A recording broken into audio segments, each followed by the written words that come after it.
Hi my loves, welcome back to a new video. So today we're going to be doing some baking.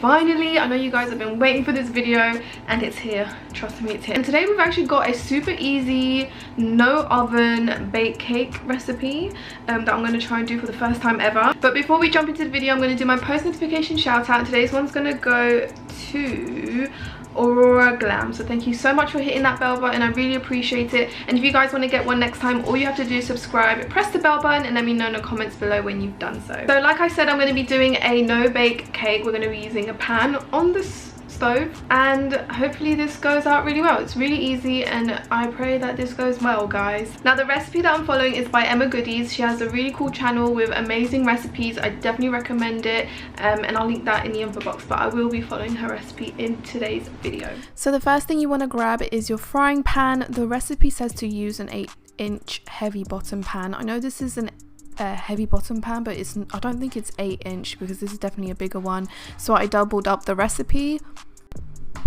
Here I'm using 60 grams of unsalted butter, and you don't want to fry or sizzle this butter, you just want to put the heat on low and let this melt slowly. I like to swirl it around in the pan just to help it melt a bit easier, and also grabbed a spatula, a silicone spatula, to kind of like crush up the butter a bit and speed up the process because this was taking longer than I thought. So once the butter is nicely melted, I'm going to grab some unsweetened cocoa powder. I use the Bourneville one, which is really good, and I'm using 50 grams of this. And this process is actually called blooming, I think, and I remember seeing a comment in one of my videos where you guys mentioned this, and this is my first time trying it. It's where you mix the cocoa powder in something warm or hot to help release the aromas or the taste of the cocoa powder. I don't know, but the cake was yummy in the end, so maybe this process does really work, you know. I've never tried it before. By the way, if you find this bit so satisfying to watch, make sure to hit that thumbs up button because it really helps you go out. So I'm now going to put this to the side to help it cool down a bit before I put the rest of the ingredients in. So now I'm putting some caster sugar in. It's 140 grams and 2 eggs, and I'm going to quickly whisk this in. I'm using a silicone whisk so I don't damage my pan, because this is like my favorite pan. I literally cook all my stuff in it. I got it from Tesco and it's by the brand Go Cook. So yeah, you just want to give this a good mix, make sure everything is incorporated, and also make sure to get the edges as well, because sometimes some of the mixture just stays there and you kind of sometimes miss that out. And now I'm going to put in my dry ingredients. I'm using 80 grams of self-raising flour. I only have self-raising, so that's why I use all the time, and as well with 120 grams of milk.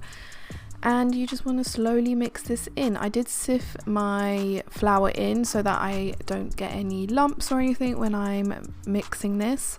And yeah, it was just really easy. The whole process was like so smooth, very convenient, very easy, and actually quite fun. I love that. My favorite thing about baking is just the mixing part. So now I'm going to use also 1 teaspoon of baking powder. This is optional, but I really wanted that rise in my cake, so I just added a bit more of this, even though it's already in a self-raising flour. But I always tend to do this. I always add a bit more of baking powder. So now I'm just grabbing my silicone spatula to make sure that everything is nicely incorporated, because as you can see here, there was some of the mixture stuck at the bottom. So yeah, now I'm going to put this to cook. I'm going to cover it. I actually found this as a cover, but I didn't like it because it didn't have a hole in it, so I ended up changing it, and I found this one right here, and as you can see, there's a little hole in it so the air can come through. So I'm going to cook this on a low heat for 20 minutes because I did double up the recipe.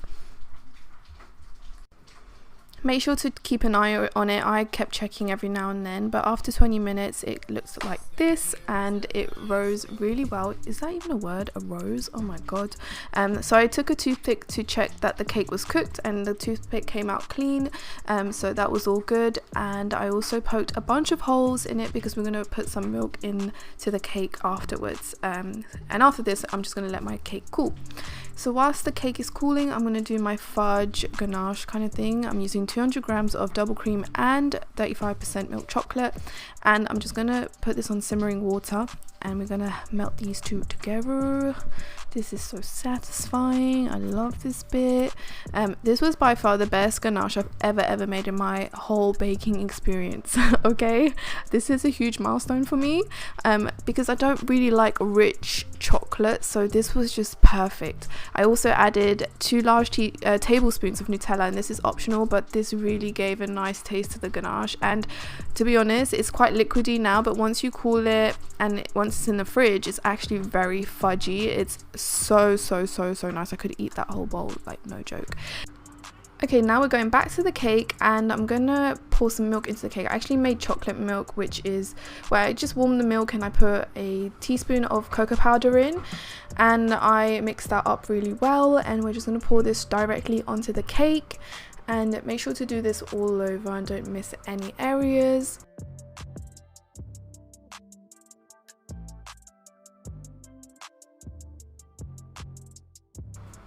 I also used a fork to poke some more holes into the cake just to help the milk go into it easily, because it was just kind of like sitting there. And then you just want it to look like this, and we can go ahead and pour our ganache on top. And oh my god, this stuff was so lush, and I actually thought maybe this was a bit too much, but it was actually the perfect amount. So I'm just going to even this out with my spatula, and I left it in the fridge for like 30 minutes. It was definitely better and more firm the next day, and the milk settled into the cake way better, but even after 30 minutes it's actually quite yummy, and it cut really nicely as well. But this is what it looks like, and I was actually quite proud of myself. I pulled this off. I made a cake in a pan. Like, what? I swear, who needs an oven? Alright guys, it's now taste test time. I've had this cake in the fridge for a bit to help it cool down, but I'm so excited to taste this right now. I'm actually really pleased at how well it's risen too.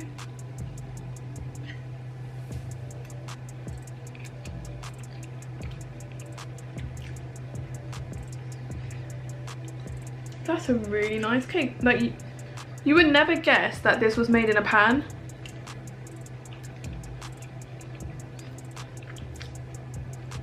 Oh, and the milk definitely gave some like moisture into the cake.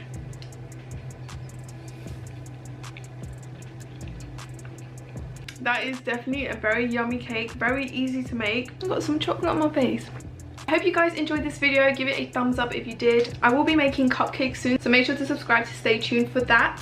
And yeah, thank you so much for watching. I love you guys, and I will see you in my next video. Bye!